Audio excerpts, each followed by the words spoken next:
Okay, I think Dr. Bond, quietly, you just gave us one of the hottest takes on the internet. Do not sleep on your couch unless you want back pain. Is that fair It's to fair to say? say, yeah. Or neck pain.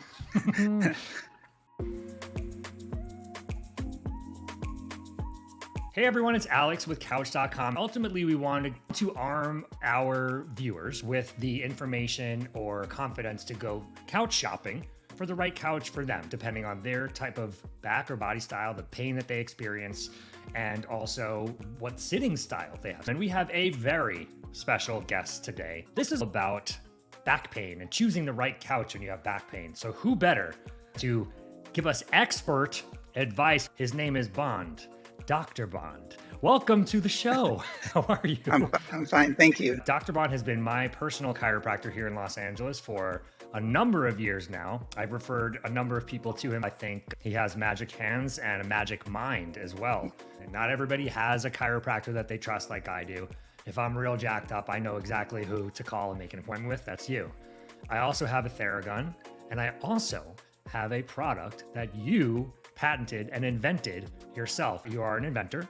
You have a number of patents, and one of your products has just hit the market. So we are shamelessly promoting it too, because I think it's amazing.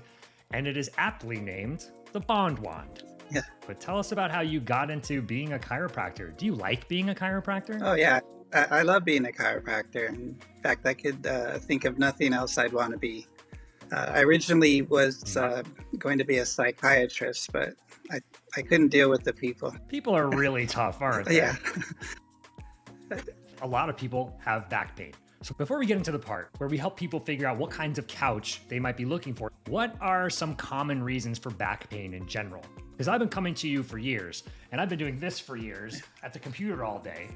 And I like to blame it on my genetics or like my workouts, but you always seem fairly convinced that it was because of my computer sitting style. So I ask you, what are some of the most common reasons people come to visit you? As obvious as that may be of a question. I mean, it always amazes me how many different ways people can injure themselves. But genetic is a little part of it, but the majority of it, I would say, is posture, repetitive injuries, sports and work comp injuries, and basically poor biomechanics. And then beyond that, you get into the biochemical stuff like arthritis and stuff like that. But for me, the basis of all of it is the amount of inflammation that you have in your back or your neck or in the muscles. If you could control the inflammation and the progression of it, then you could treat them and get rid of their problem. But you can't always change their biomechanics. I think about during COVID, when everybody started working at home. There were those people that sat at the kitchen table versus those that sat on their couch. And not every employer gave them a full ergonomically designed workspace. I noticed that the ones that sit in the kitchen table, they always had the neck and shoulder and headaches and neck pain. And those that sat on the couch, they tend to have low back pain and mid back pain and hip pain. Faulty biomechanics in either condition tends to be evident, especially during the COVID era. I bet business was booming for you. My goodness. Yeah, it was an interesting time. Okay, but here's the thing, right? When it comes to couches, I think people generally will gravitate towards the most cushiony types of couches or the fluffiest type of couches and call those the most comfortable. Now, to me, that does not constitute comfort for me, or it doesn't define it for me, mostly because I have a lot of back discomfort and I like to sit in a certain way. But let's get this out of the way first. Let's say you threw your back out or you have a real bad muscle spasm or something like that. Do you recommend that people lie on the couch, or do you recommend that they keep a little power walk or do a little samba throughout the day to keep things moving? Yeah, it's a mixture of those things. I can think over the years that I've told many people to get a new mattress because they wake up with back pain, and many people to get new pillows, but I never considered the couch as a large cause of back pain until recently. I've had a number of patients that, for whatever, they're snoring too loud and their spouse relegates them to the couch, or during a football game they sleep on the couch or whatever. And the couch, in my mind, was not meant to sleep on, it's meant to sit on. So when you sleep on it, it's supporting you in the wrong ways and you tend to get pain. So people with, say, low back pain, they might benefit from a firmer mattress. They can sleep, but they can't change their couch in that way. Also, when they sleep on the couch, they tend to sleep away from the back of the couch, facing outward. And so they can't turn the other way for comfort. So they tend to get molded into one way where their back sags or their neck is too high, things like that. But the couches should be looked at for every case of back pain where they fall asleep on the couch for sure. Okay, I think Dr. Bond, quietly, you just gave us one of the hottest takes on the internet. Do not sleep on your couch unless you want back pain. Is that fair to say? Fair to say, yeah. Or neck pain. I gotta tell you, and I'm proof positive of this. And sometimes I'll be working late at night, and I have a nice comfy couch right there behind me. And I'm like, let me just sit down. Let me just sit down for 2 minutes and take a load off. And I'll sit down. Then all of a sudden it's 3 hours later, and I've been sleeping like this. Yeah. And for the next 2 or 3 days, I'm working through some inflammation or a spasm in my back, which is very annoying. So I can personally attest to this hot take that you've just given us. There's also what I call recliner syndrome, where you're leaning back on the recliner and your head goes like that. And you wake up 2 or 3 hours later and you have sharp neck and shoulder pain. So it doesn't have to be just from laying down. The couch is ripe with all kinds of injuries to be had. It makes sense. Ultimately, we wanted to arm our viewers with the information or confidence to go couch shopping for the right couch for them, depending on their type of back or body style, the pain that they experience, and also what sitting style they have. So let's talk about sitting styles. We talked about lying down. It can be, especially if you're lying in one position as if you were sleeping, or in one position for a long time, it could be detrimental.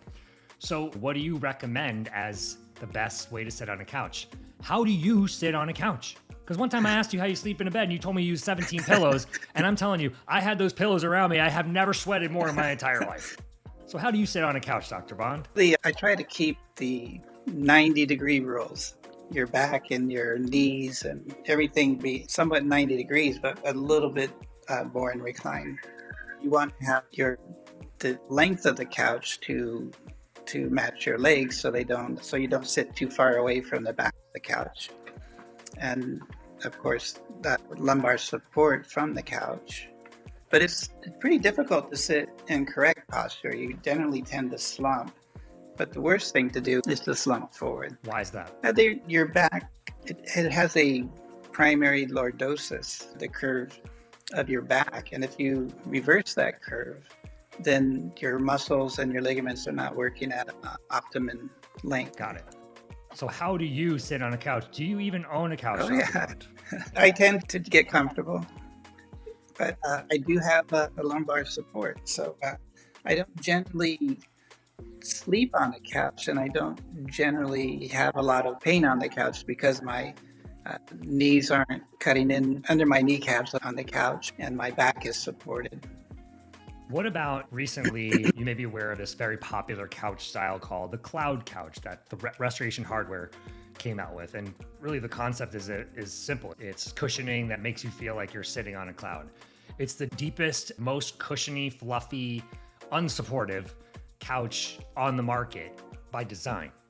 And I think, is there a way to sit in a deep couch? Like people, I think I'd say 50% of people, if not more, like to sit in a couch with their feet also on the couch, curled up in a corner. We talked about slouching and contorting your body in different ways, but is there a better way to sit with your feet on the couch, in your opinion? I just don't think that you could do it for any length of time without suffering the consequences, especially from too soft of a couch. You will generally have more pain from too soft than too hard of a couch in general. Like that, people could fall asleep in a hammock and it feels comfortable for a little while, but without any support, when you stand up, your back is killing you. Let's get to the nitty gritty, the main event. It's time to buy a couch. I, as your patient, come to you and I ask you for advice. What questions are you asking me about maybe my specific type of back pain or sitting style before recommending a certain type of couch? Or are you just ready to make a recommendation of what kind of couch to go for? If it was your job to give couch shopping advice, how would you guide one of your patients? What matters in my mind is the amount of inflammation in your back and neck when you go shopping. Because if you have a sore back, you probably will tend to choose something that's not quite right because it feels good at the time. But a firmer couch would be better, and one that does not allow you to slump. And if you do sleep on your side or on the couch, then a firmer again would be better. But always look for lumbar support, and I guess your couch needs to be long enough so you don't have to curl up too much. Okay, I think I'm ready to recap all of your recommendations and package them together. Tell me if I got this right. Look, if you want to get an overly cushiony couch, if you're interested in the cloud as a customer, go for it. Do whatever you want. If you have a back that gives you issues consistently and you experience inflammation, muscle tightness, arthritis, if you have back issues that are chronic in nature, then you probably want to go for something a bit firmer, something more supportive with lumbar support, where you're reclining backwards at a reasonable angle, not too much where you can't see my face anymore. And you absolutely don't want something where the cushions are so upright that they're pushing you forward, because as you said, that's the worst sort of a thing. Now, if you're a couch sleeper, you're saying that is perhaps even more important. If you like to lie down on the couch while you watch TV or go on your phone or whatever it is, to have a firmer, more supportive sit there. And I think firmer sofas get a bad rap. They're generally considered to be uncomfortable, but it sounds like we're trying to push people in direction of a firmer, more supportive couch. Was there anything about what I just said that does not track? No, I think that basically is what I would shop for. I might look at the height of the armrest, whether or not if you're going to sleep on it, or how your arm hangs down on the armrest, things like that. The problem with long couches is that there's not enough support in the middle as opposed to the two ends. So if you are stretched out, then your spine will tend to sag in that direction.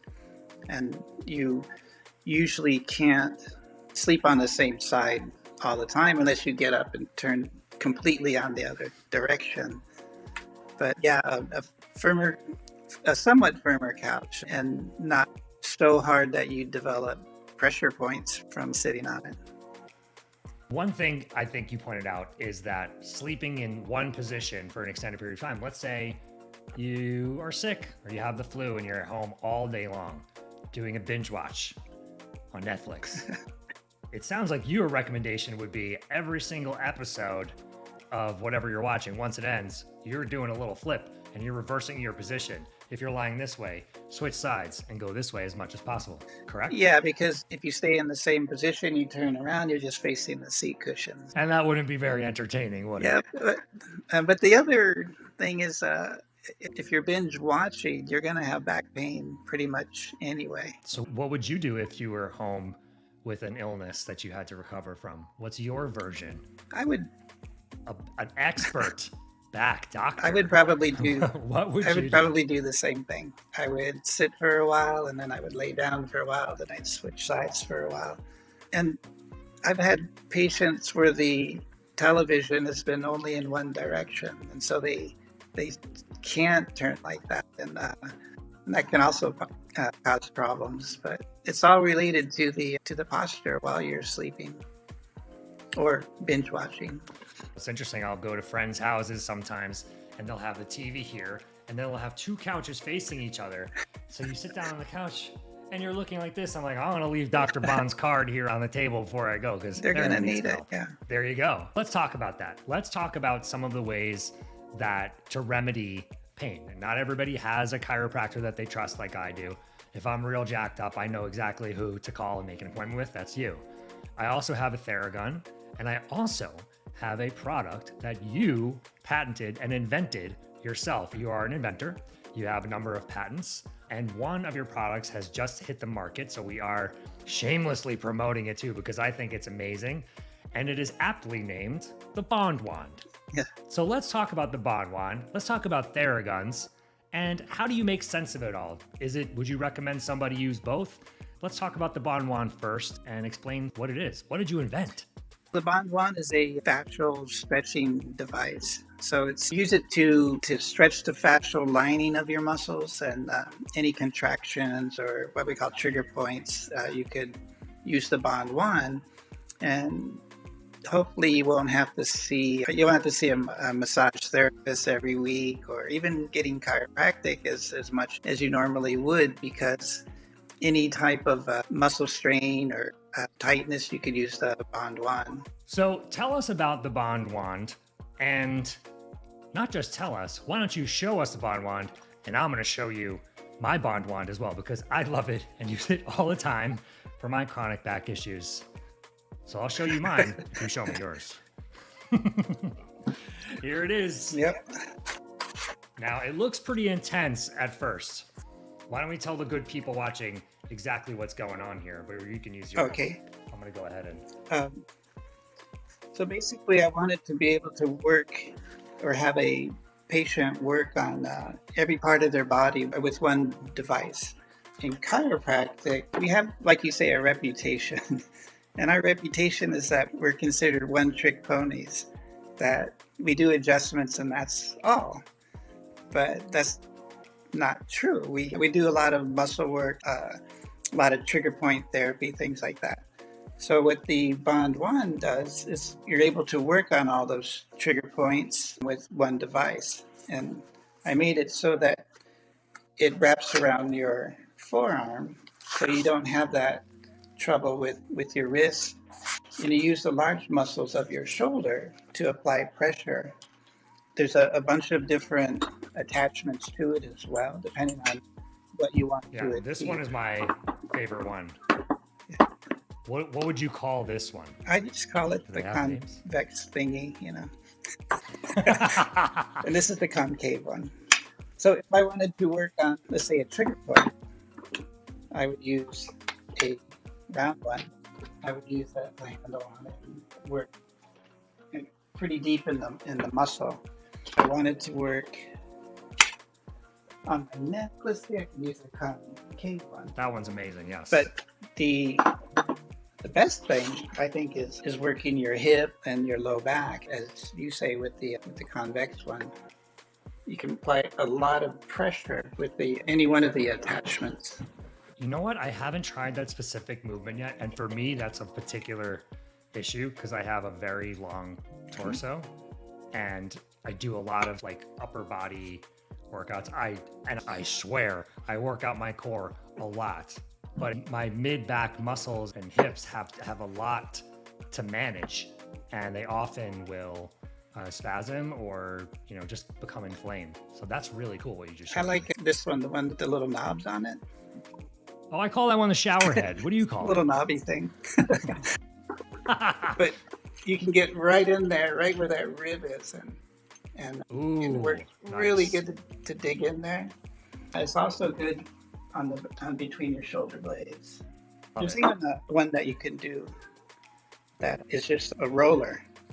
So if you just wanted to roll your muscles. And is that more just for a lighter touch? A gentler pressure.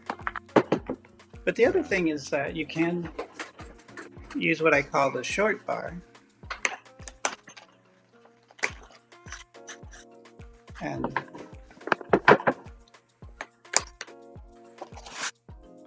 there you could use it as well. So you wanted to roll your arm or your leg. All of that. It's like a mini foam roller that you could apply the pressure and you don't have to lay on top of it. That's fantastic. Because nobody likes getting down to the foam roller is one thing, but getting back up, my goodness. And you had asked me before about the Theragun, and what are your thoughts on that? People tend to hurt themselves with it. They get sore muscles, and then they put it on there and they beat it for a long time. They come in and they're actually more sore. I don't know what the answer is. That you may use a Theragun, but less percussion, or don't use it as long. Specifically, don't use it over bony parts because that tends to really spasm them out when they come in. Now, I've used a Theragun on my jaw and have slipped a few times and gotten myself in the eye, in the nose, so it can be quite dangerous. I do agree. Yeah, I have seen quite a few Theragun injuries, but Hey, whatever keeps those patients coming in the door, you know what I yeah. mean? Okay, that was fantastic. I think you gave us a lot of context and confirmed a lot of things that I think we, as your average couch sitter, probably have thought about before. And I liked something that you said about going couch shopping when you're in more of a healthy body state versus something's really bothering you or you're really sore and it feels good to just put your head down on the armrest. Probably not going to feel good in the long term. Yeah, it's like going to a winery on a hot day. You might buy something a little too sweet. Man, you're giving us all kinds of advice today, Dr. Bond. Take it easy. Thank you so much for being here with us. You are at this moment Couch.com's resident chiropractic expert and back doctor, and I appreciate your time. Oh, thank you. And any questions, feel free. Thank you. You can find Dr. Bond, more about him and the Bond Wand at bondwand.com. Thank you.